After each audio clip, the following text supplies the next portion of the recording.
Michael, I'm sensing some frustration coming off the pitch. A really strong first half, but a bit of a lacklustre second half. Is that the overriding emotion? Yeah. Well, I would say that. I thought we had enough chances in the first half to probably give us a 2 or 3 goal lead. But saying that, they've probably missed a really good chance as well. The ball's been hit across the box and they've hit it over the bar. But it was just the second half.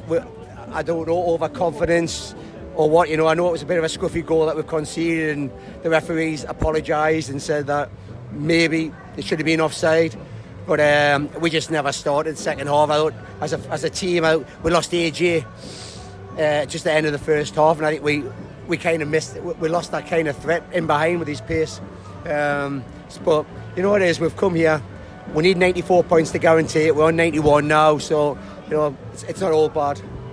I mean, I think I can say you probably won't, but I can say it's pretty much done, and you won't until it's mathematically possible, regardless of what happens. And we spoke about this before, that there's a lot of expectation coming into the season, the calibre of players you've signed, but you've still lived up to that. You must be delighted rather the season's gone. Oh, fantastic. I think obviously the big thing for me was to bring a chairman in who could just work with just the first team, where Sandra works within the club, and we've kind of got a little bit of a backer as well behind that, one of my best pals, and I brought Gav's obviously into his second full season and as my assistant manager, and we've had some real everything about it. Robbie coming through the door, Dan Wilson coming through the door, AJ coming back. It's just been it's been a success after success this season, to be fair. But and not in my wildest dreams, and I've said that to Gav there before, that we would come to this situation with 78 games left and be 21 points or 22 points clear now, and potentially we can go and win it on Monday at Bedlington. And of course the VAR's run as well, adding some little magic to it. Oh, fantastic. You know what it is, when we beat Bishop, and yes, we hung on because they were superb on the day, but when we got away, and then Wickham, we saw Wickham had been put out as well. We were thinking, wow, we could have a little bit of a run here. Then we get drawn against Wickham, get put back in, we get Wickham, and we go out in penalties. And to be fair, we've had chances in that game, but just to go to like the Tadcaster, to play your Crooks, and it's been a wonderful season. And then you add the Senior Cup to that, beating Whitley Bay 3-0, beating Morpeth 2-1 in their patch, and having a semi-final against Benfield to look forward to as well, and potentially a chance to play at St James's Park to finish the season off. I think it's crikey. I've supported the chairman there. Not in our wildest dreams we thought this was going to be the season. We thought our idea was to have a decent run in the VARs, get it into the playoffs after just missing out last season, but to be the points clear out that we are. It's kind of, we know we've got a hard run in, and we take nothing for granted. Got all the teams around the playoffs to play, or in the playoffs, but it's looking quite good at the minute. How soon does the process of planning for next season start, or has it already? We already have. We've already started looking at options. What do we need to kind of take us to the next level?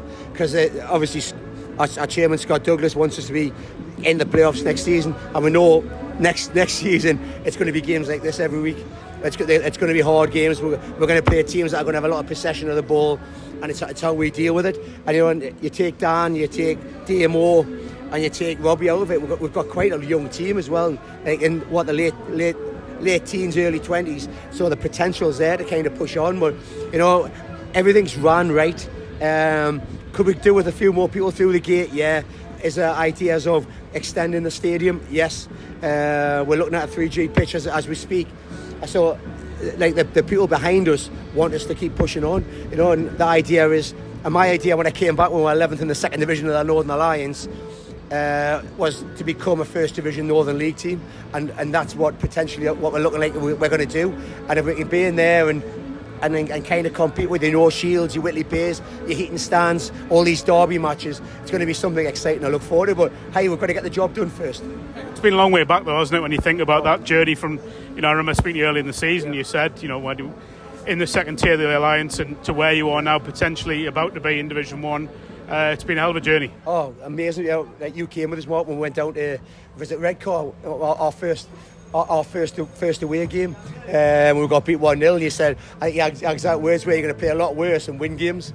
And and that first season was a struggle, and the second season was a kind of a learning curve, and this season's just been kind of, we knew we needed a centre forward who could give us a physical presence. We knew we needed quick wide players. We couldn't just rely on slats to get the goals, and we've done that. And we've shown it up at the back as well. You know, I think we've conceded 26 goals in about 35 or 36 games. So you know, it's all good. But it's like it kind of, a lot of the lads who have been here from the start, your AJs. I know you went Ashton for a season, but your AJs, your Harry Sawyers.